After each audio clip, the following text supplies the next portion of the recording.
Hello everyone, We, Saksham, Akshit, Arhaan and Pushp are going to give a presentation about memory. The discussion will primarily focus on the significance of sleep and its effect on memory consolidation. We will use two pieces of research, one experimental and the other non-experimental, to support this claim.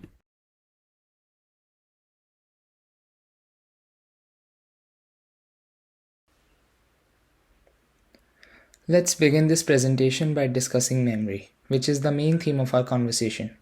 Memory, in layman's terms, is the process of collecting knowledge, storing it in brain, retaining it for some time, and accessing it when needed.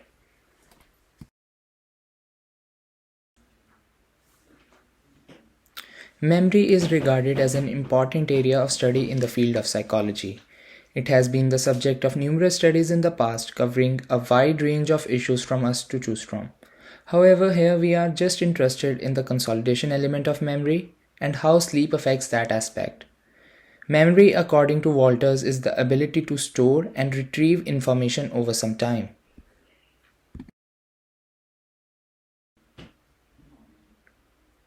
To research memory more effectively, a topic as vast as memory should be subdivided into multiple areas.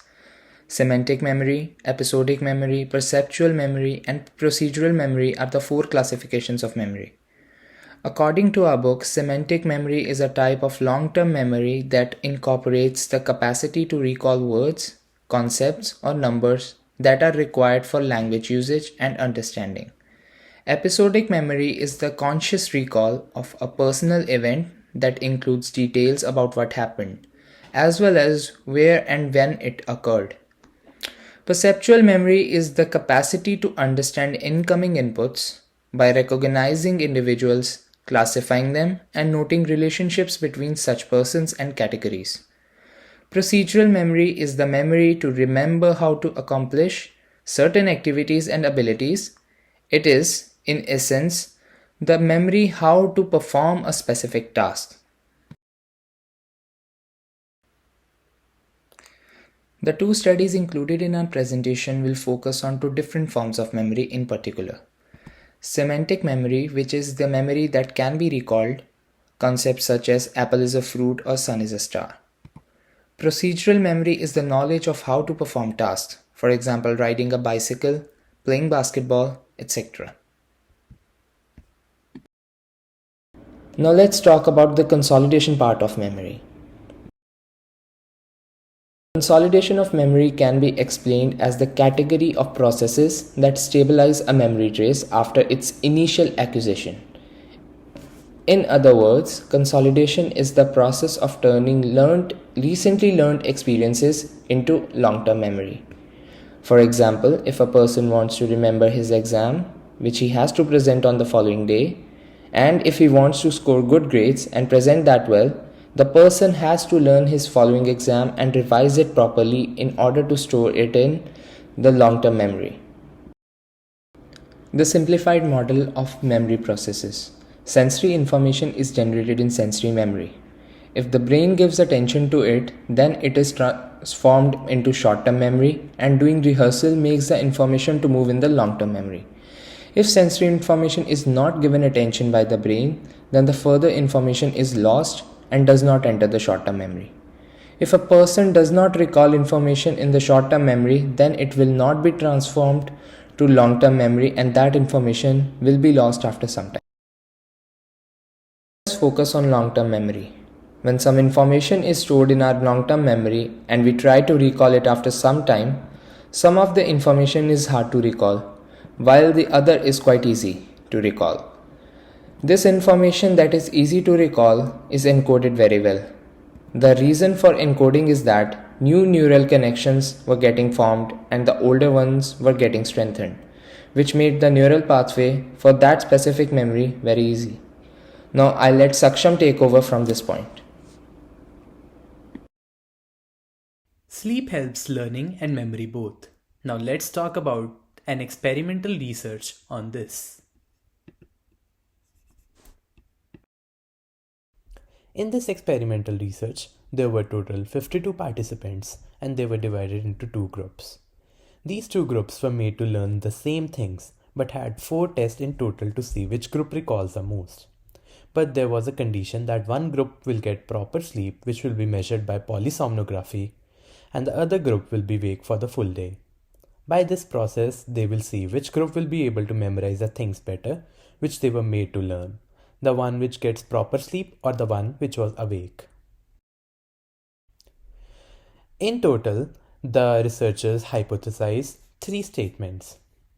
Quoting, they predicted that consolidation would be significantly greater for the sleep group, while measures of slow wave sleep and spindle activity in those who slept would positively correlate with consolidation.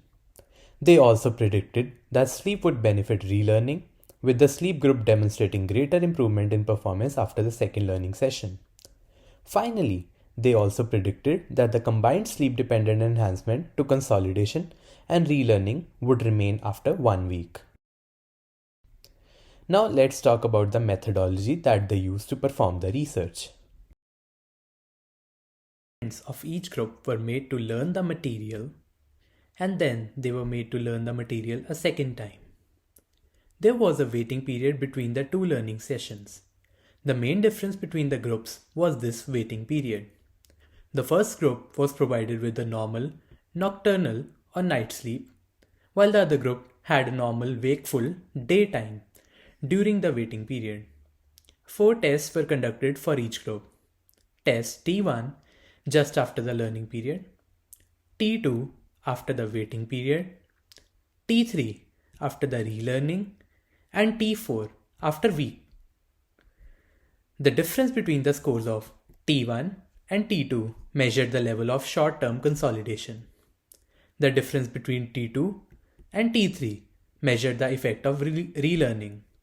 Finally, the difference between T1 and the last test, T4, was used as a measure of long-term consolidation. 3 types of data were collected: the independent variable sleep, the dependent variable that is memory, and also a self-assessment of confidence. Some of the tests that were used to measure memory were, for the short-term memory, a digit span test, Wechsler Adult Intelligence Scale or WAIS were used to measure short-term memory. For fluid intelligence, a 12-item version of Raven's Advanced Progressive Matrices was used. This test is usually taken to measure the ability to reason and think flexibly. For verbal memory, Ray Auditory Verbal Learning Test or RAVLT was used. This test is used to check verbal information and new learning verbally. After the test, the participants were asked if they knew the answer or not, or if they were just guessing or just unsure to check their confidence level. Other than that, the sleep was measured through an ActiveWatch AW2 that is manufactured by Philips Respironics Incorporation, and a sleep diary was also maintained. For the polysomnography, non-rapid eye movement, rapid eye movement, total sleep time, and time in bed was measured. The researchers have also provided us with some sample learning material that was given to the candidates and how they were asked for their confidence levels. They have also provided exemplary questions that were asked to the candidates. Let's look at some of the terms that were used in the research. REM or rapid eye movement is a stage of sleep in which a person moves their eyes regularly, and this is the state during which the person has most of their dreams. The body is immobilized and the brain activity is really high. Non-rapid eye movement is the stage of sleep which is dreamless, but breathing and heart rate are slower during this time. Total sleep time is the total amount of sleep calculated during each phase, while time in bed was the total time spent by each participant in the bed. Talking about actigraphy and polysomnography. Actigraphy is a non-invasive method to measure sleep, while polysomnography is just a sleep study to measure disorders.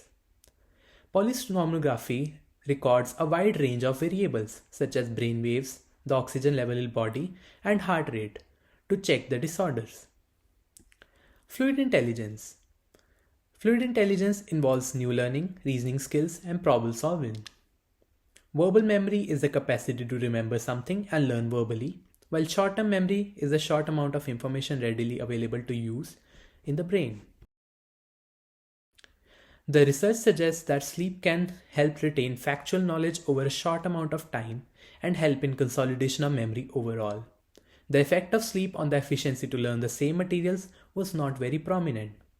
The researchers say, quote, sleep can reduce forgetting of factual knowledge in the short term, but sleep has little impact on an individual's capacity to relearn the same materials. For the answers that the participants were certain of, the sleep group showed significantly better results in all the tests T1 through T4. For the answers that they were somewhat certain, the sleep group showed significantly better results in the second and the after week tests. For guess answers too, the results indicated that the sleep group had better consolidation of memory. Overall, the sleep group had better performance in all the subsequent tests after T1. Both short-term and long-term consolidation was much higher than the wake group. As with everything in this world, nothing is perfect. Therefore, it's no surprise that this experimental research also does have a few problems and limitations. Firstly, only one group was allowed to learn at night while the other was made to learn in the daytime. This may account for learning differences as some people learn better at certain parts of the day. Then, the study measured confidence level in the form of a questionnaire rather than measuring it in an empirical way. So the confidence level is purely subjective. Another limitation of this experimental study is that it uses the differences in scores of the last test and the initial test to measure long-term memory. But there were other tests and relearning conducted during the time span that may have strengthened the concepts. Now I'll let Arhaan follow for the non-experimental research. Moving further with our presentation, now I would like to explain more about the non-experimental research that we looked upon, taking the sleep and memory consolidation factor as must. Sleep has long been linked to memory processing and retention, and it has also been linked to motor memory consolidation. However, it is unknown if sleep affects sporting skills such as basketball shooting ability in young healthy people. As a result, the researchers looked at how sleep affects the learning and retention of basketball shooting skills before and after training. Talking about the overview, the researcher established a correlational study that involves 19 amateurs who take part in a basketball shooting skill training session of 100 shots and a 2-day retention test of 30 shots.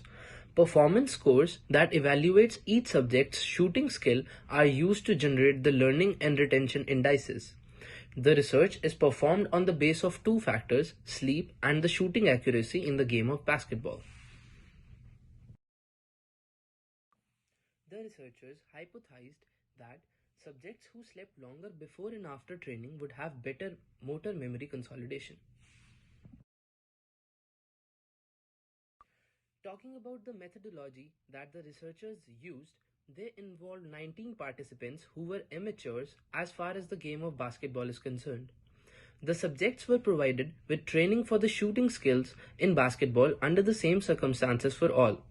The sleeping period of each participant was tracked with the help of an actigraphic link GT9XBT tracker that was further measured by the use of some scales like Japanese Epworth Sleepiness Scale, the PSYC Pittsburgh Sleep Quality Index, and VAN Visual Analog Scale.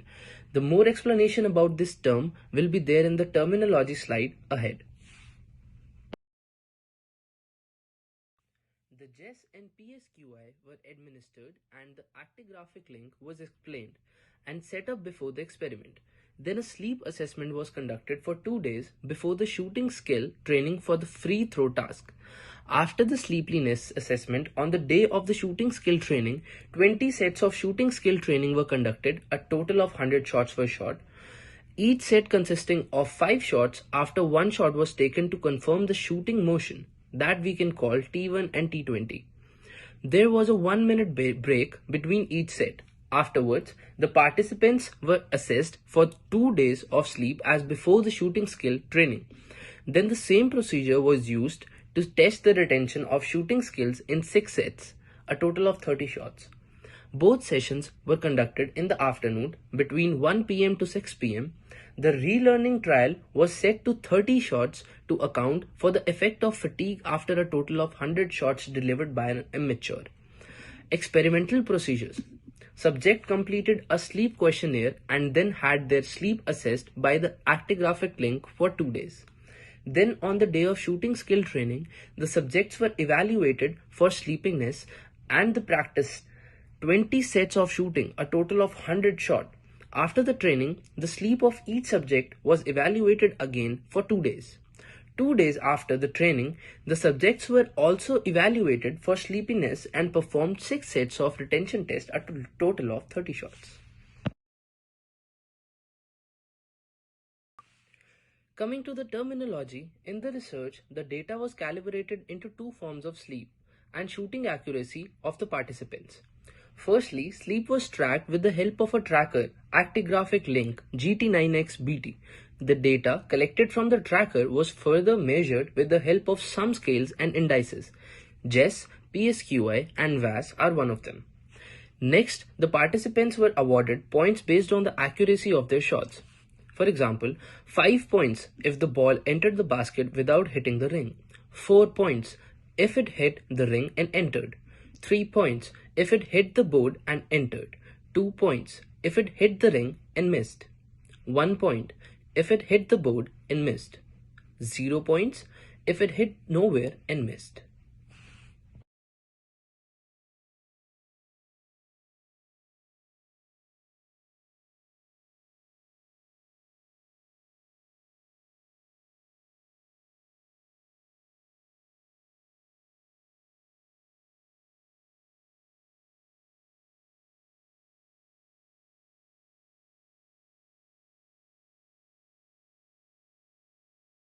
Coming toward the results, the researchers established 6 different kind of results from the study.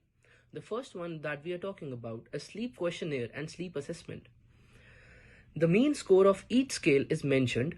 JESS was 8.6 plus minus 4.1. PSYC score was 4.7 plus minus 1.9.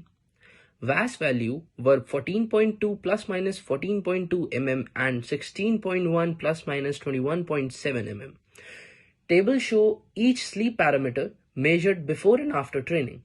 There was no significant difference in the value each sleep parameter before and after training by paired t-test. The mean sleep duration over 4 days was 396.3 plus minus 83.2 minutes. Changes in performance score. The graphs shows the changes in the mean of performance score. Analysis showed that the average scores at day 1 end and day 2 end were significantly higher than those at day 1 start, that is P is equal to 0.006 and P is equal to 0.021 respectively. No statistical difference was found between day 1 end and day 2 start, that is P is equal to 0.069 between day 1 start and day 2 start. P was greater than 0.9 or between day 2 start and day 2 end, P is equal to 0.561. The researcher also established 2 more results from the study, which are correlation between shooting skill, learning and sleep, and the correlation between shooting skill, retention and sleep. As far as the correlation between the shooting skill and sleep is concerned, there was no significant relationship between learning index and each sleep parameter before training. Furthermore, learning index was not correlated with JESS score.